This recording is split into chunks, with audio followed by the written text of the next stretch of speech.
Bwana. Kwa hiyo msiba unaweza kutokea, kukawa na mambo mengi mno, lakini namkumbuka mtumishi wa Mungu aliyeandika maneno haya, hasa tukizungumza mtumishi wa Mungu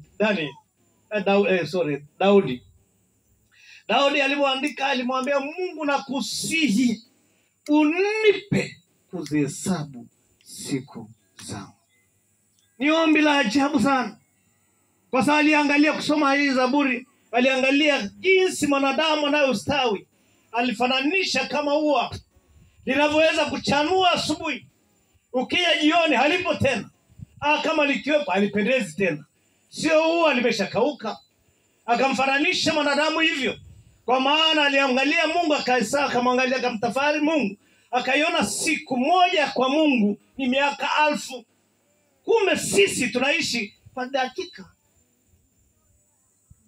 Naona wasomi mko hapo. Bwana Yesu asifiwe sana. Tunaishi dakika moja. Tunaishi mfano labda wa sisimizi. Pengine hata sisimizi anaishi miaka mingi. Tunaishi muda mfupi mno hapa duniani. Niliposikia habari ya binti yetu kuondoka, nilihuzunika sana kwa sababu moja kubwa. Mimi nilifunga ndoa yao. Nikasikia ile binti uliyomfungia ndoa amefariki. Inawezekanaje? Unajiuliza, alafu akili inakosa matunda. Bwana Yesu asifiwe sana. Inakosa nini? Matunda. Lakini niseme wafiwa, jambo kama hili linatupa pia kutafakari. Ngosi jirani yako, linatupa kutafakari. Bwana Yesu asifiwe sana. Lazima turudi katika kutafakari.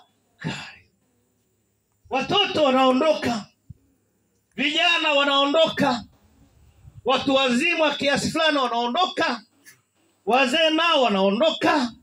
Sasa ni nani aliye salama? Hakuna aliye salama katika dunia hii. Hakuna.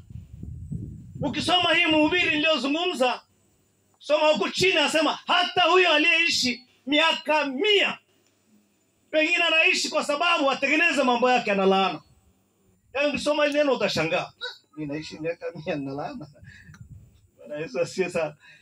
Kumbe saa nyingine Mungu anaruhusu tu huyo aishi hiyo miaka, si kwa sababu ya haki yako, si kwa sababu ya uzuri wako, si kwa sababu nyingine yote.